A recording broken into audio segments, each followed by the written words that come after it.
Toni Thorne Show.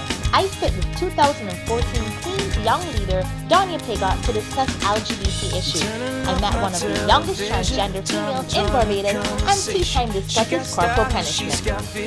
She's a lady on a mission. Welcome to the Toni Thorne Show, and this is Point Blank, and we're filming today from the beautiful, exquisite Daphne's restaurant located here on the west coast of Barbados. And I'm joined by a game changer, a true game changer, young Barbadian, Miss Donia Pigot. Thanks so much. Thank you for having me. Thank you for joining me, Donia. Donia, now you are the president of Be Glad. Yeah. Please explain to our viewers what Be Glad is. Well, Be Glad it stands for the Barbados Gays, Lesbians, and All Sexuals Against Discrimination. So it's an advocacy organization that works community-based for the betterment of the LGBT community in Barbados. We knew each other for years. I knew you since we were at secondary school.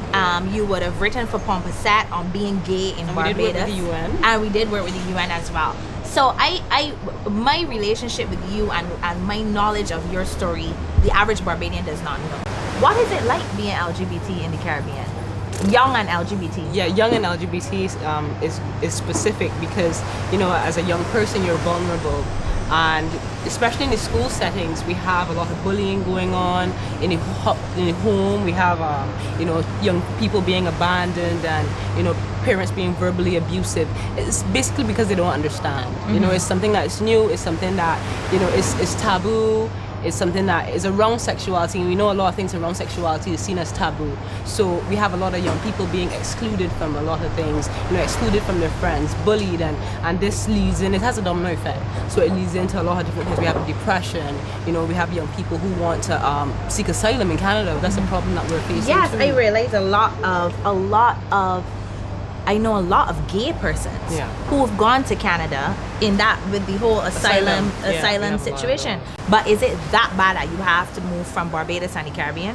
The majority of people who seek asylum are people who are transgender or who are almost, we can say, you know, for the viewers, visibly gay. Mm-hmm. Those who don't gender conform. Oh, okay. So those who not don't, in the closet. Exactly. Mm-hmm, mm-hmm. So they would have a hard time getting jobs. So transgender women, trans men, which we don't see a lot in Barbados. But people who don't gender conform, like I do, you know, you don't see a woman wearing a tie, or you wouldn't see a man wearing a dress. Yes. So these are the people who face the brunt of discrimination, and they would just. What do you identify as, though? I'm a lesbian. I'm a woman who likes women. So what do we call women who are lesbians but they dress as men and they say, I do not feel like a woman? Well, it depends on what the person wants to identify as. So there's some people who may fit the characteristics of a trans person but would not want to identify, and that's okay. Mm-hmm. You know, or there are men who have sex with other men that don't want to identify as homosexuals.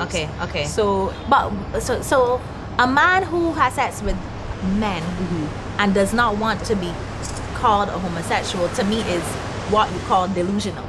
Well, we want. What do you call that? I mean, isn't it just you gay? call it self-identifying. So if you don't want to identify, that's all right. It's all right. But is that in itself not allowing people to, you know, just come clean with who they are? Well, it's up to them to identify who they are, and I mean, it's their bodies, it's their sexuality, and they get to label it if they want to. I guess labels are there so that other people can understand. And if it's not for other people, then you get to identify how you feel to do so. Years ago, when you wrote for Pompasset, you said something to me that stuck with me for life. I asked you, why would a girl like a girl that looks like a boy? Why not just like a boy? I don't know if you remember this conversation that we had. And you said to me, I said, but why I just don't understand? I said, Donnie, I just don't understand it. And you said, you know, Toni, you don't understand it because you are not seeing the fact that sexuality is fluid. When you understand that for a lot of people sexuality is fluid, then you will be able to understand where they're coming from. All right, and that was for me the light bulb. Let me give you an example. There are trans men. I saw there was a post on Facebook. There were all these trans men and they're really, really hot. Mm-hmm. And you meet one of these trans men. They just take hormones, so their bodies are changing. And you saw that person and you fell in love with that person, not knowing that it's a trans man, not knowing that it's a biological female. Sexuality is fluid. And they do not have a vagina? So there would be a physical attraction, right? Yes, but they would have a vagina? Yeah, it depends on if they had the bottom surgery or not. I don't have the emotional capacity So for you that. fell in love with this trans man, right? You fell completely in love with this person, and they told you that they're trans, and they told you, okay, well, I'm thinking about, transitioning back over. And you already fell in love. For example, a boyfriend that you had, and he had some sort of operation, and you fell in love with his soul and the essence of who he is. I'm sure you won't walk away. I don't have the emotional capacity. And I'm not going to say that I won't fall in love with a man either.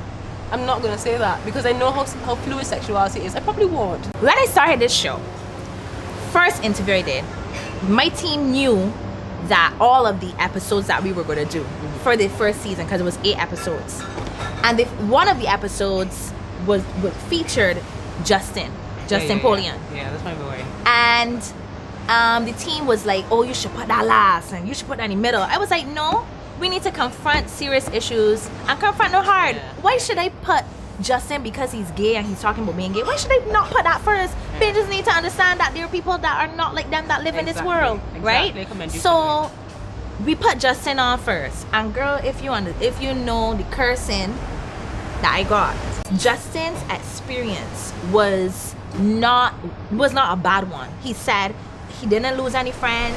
He didn't experience the heckling. He didn't experience any discrimination. When the boys threw the stone at him, he identified and he said, no, it wasn't discrimination. It was because I'm fabulous, right? I'm prettier than they are. We have a friend that wrote for Pomacet, the gay toolkit for living in Barbados and being young and gay. How does somebody deal with that? Well, Barbados is very classist. So that's one thing that we have to address. We have to address the classism that exists in the country. And people who are from a lower socioeconomic background, you might find that parents are not very accepting at all. And unfortunately, that might just be the majority. That might just be the majority. So and we have to also include religion.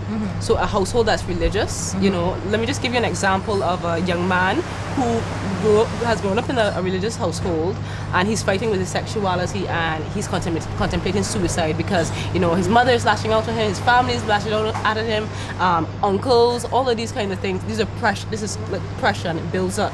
And he contemplated suicide, and we try to get him counseling and these kind of things. So these are the stories that we hear in Barbados, and here I have an example for you that we can probably go into. Yes. A young trans woman that we can talk to. And she's the youngest. Yes, the youngest. Before we introduce her, my last question to you.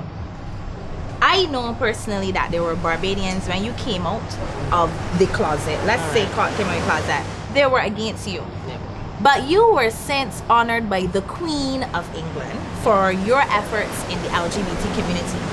What did you see a behavioral change? Because we have a lot of imperialism here too. Yeah, we do. Did you see a behavioral change in persons' reactions to you coming out and being openly gay before being honored by the Queen and then after being honored by the Queen? Did you see a behavioral change? I think people were a little more open to it.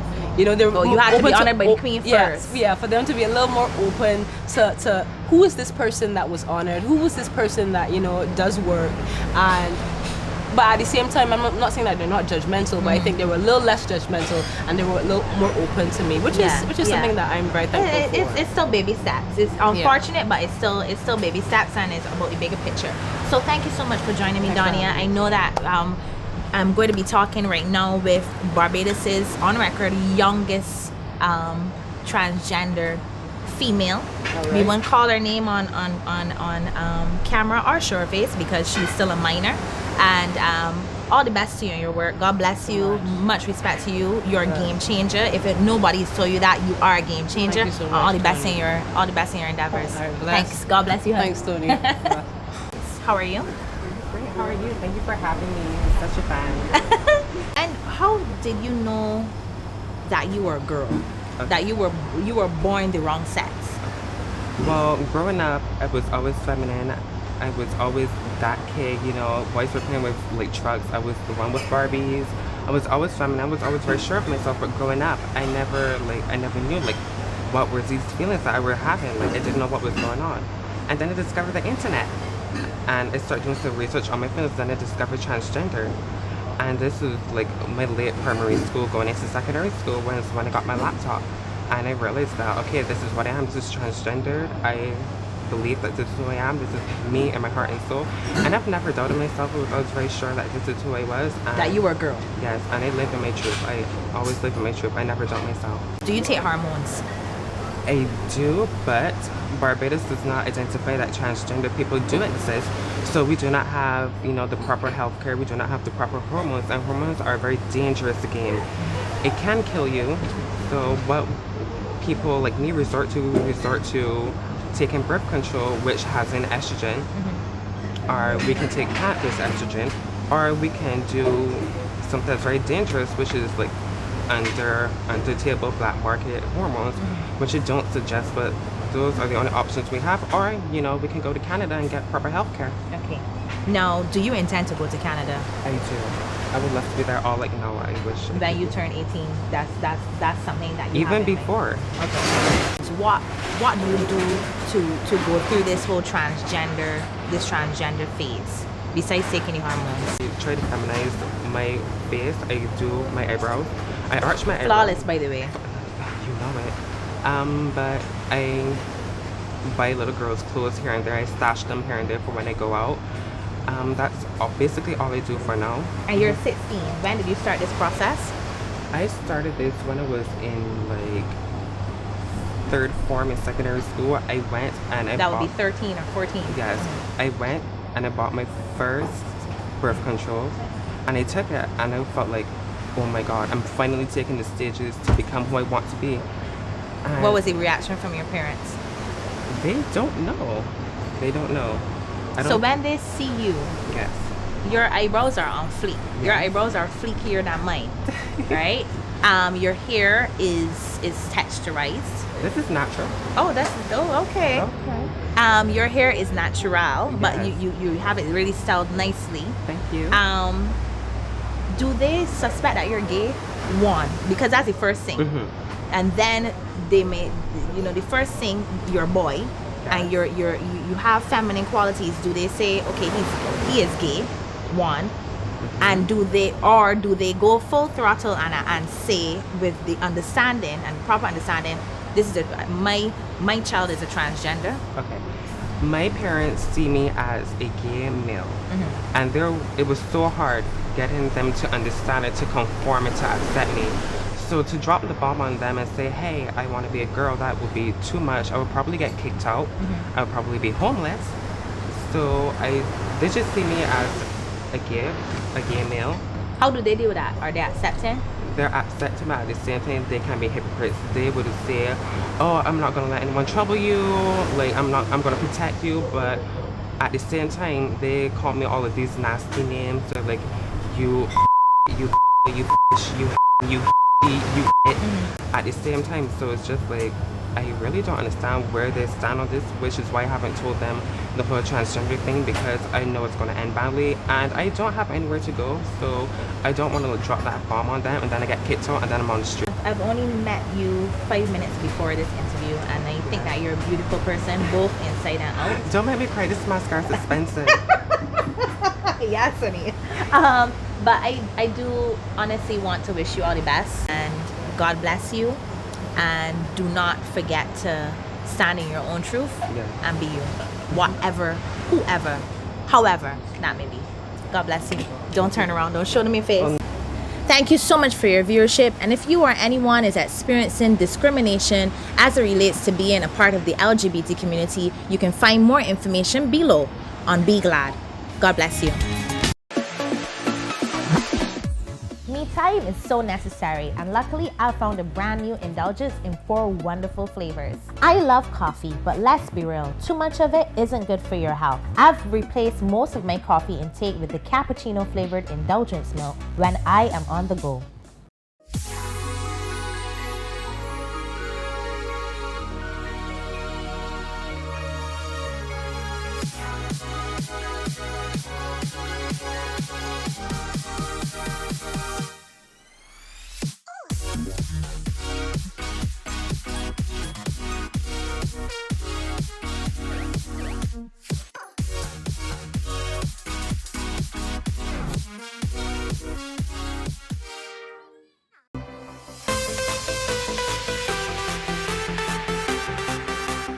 Active Moisture Plus Conditioner.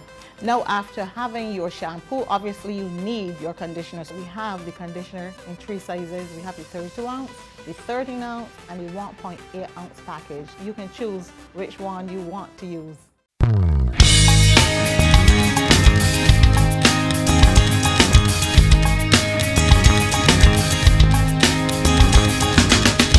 Turning up my television, time to join the conversation. She got style, she's got vision, she's a lady on a mission. It's the Toni Thorne Show, yeah, yeah, yeah, yeah, yeah, yeah, yeah, yeah. It's the Toni Thorne Show, yeah, yeah, yeah, yeah, yeah, yeah, yeah. The Barbados Public Workers Cooperative Credit Union. This is where you belong. Over the years, we've cared for you to help you meet your needs. Trustworthy, dependable, so you can grow financially. The Barbados Public Workers Cooperative Credit Union. Excellent service, all values strong. Barbados Public Workers Cooperative Credit Union. This is where you belong.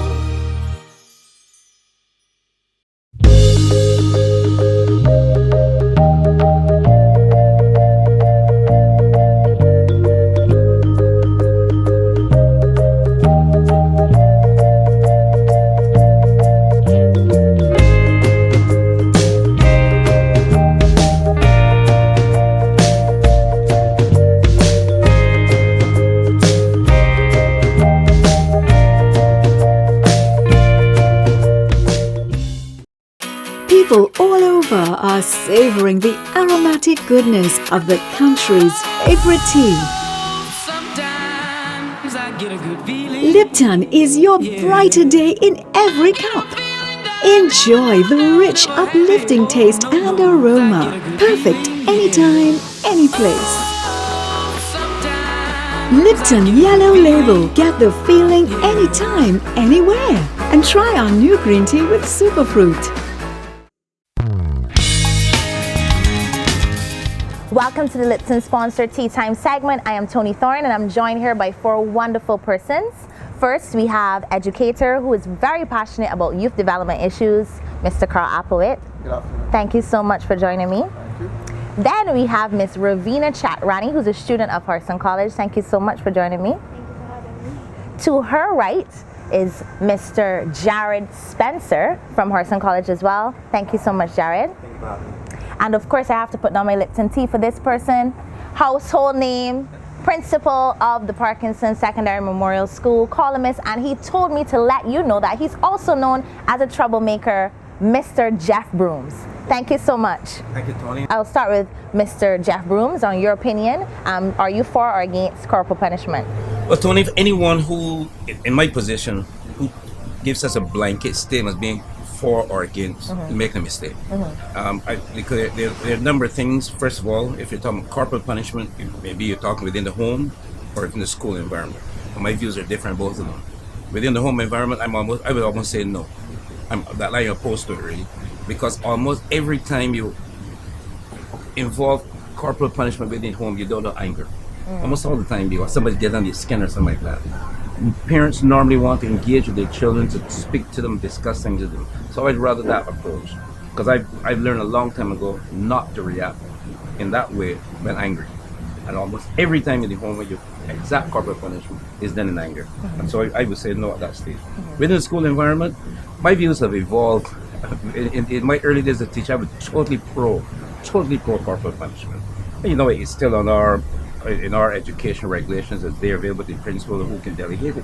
Why were you for it in those days? I don't know. I guess it came along with the whole thought process, spare the rod and spoil the child type thing, which is a statement you made. It's been thrown into your head and you've accepted without much thought. Obviously, as you develop, you start thinking a little bit more. I think people have heard me say, other people have heard me say publicly, that I will never flow again. But unfortunately, within schools, the wrong people, and that's why I come to the conclusion, the wrong people tend to be exposed to corporal punishment. and I like to be very blunt. If you know me, that's how I talk all the time. The little sweet, good-looking, brown-skinned girl from St. Silas Heights. Maybe I talk my own daughter there. They're not gonna flog her, but the little rough, tough-looking boy from the Orleans, they want to flog him, and that's a waste of time. But he get beat at home. The little brown-skinned girl with the pretty skin, they don't get in their home. Some corporate punishment at school make some changes in her life. Mr. Applebit. I definitely disagree. I am wholeheartedly against corporal punishment. I am cognizant of the fact, though, that the ministry has put in place a number of regulations or methodologies that teachers and administration can deal with deviant behavior within the school. And I have a certain concern with corporal punishment from two perspectives. One, we have to be very careful with the subliminal message that we're sending. If we're telling students not to resolve their differences by engaging in physicality, why are we then suggesting to curb their deviant behaviors by imposing said physical infliction of pain? Interesting. Then the second thing is, why are we punishing? Because we're in an educational system, we're punishing because we really want behavioral change. We're looking at behavioral modification. And I think it's a bit primitive in 2015 that we are suggesting in order to get behavioral change, which has to do with mentality and mindset, that we are again going to resort to the physical aspect of it. I think we need to get to the point where we have situations where we engage more regularly with the students to get to the root of the problem. I'm fully aware, I'm not going to be naive to think that it's not going to take time and resources, but I think it is worthwhile the time and resources that we input into this situation to get a better quality student. Oh, I agree, Mr. Hathaway, 100%. I believe that in 2015, when our society evolved so much, we're still resorting back to this archaic, this outdated form of punishment. And it's a shameful reminder of our history, you know? I mean, that's how the white oppressors used to try to get us in line, you know? Punish them, you know, by beating them, you know? Like, beat them until they're compliant. So I think that in 2015, as we evolve, you know, our society, technology, we're still resorting back to this poor way, because it's not effective, you know? If I were to get beat right now, like if I were to get beat, it would be a short-term thing. But you're not getting to the root of the problem. You have to actually ask yourself, well, why did you do this? Ravina. Well, I am for this, as I believe growing up at home, I wasn't taught to respect person's values, and this is one of the ways, because when I did something wrong, it's instant. This is to prove that this is what you're doing is wrong. It's one way. You can't misinterpret it.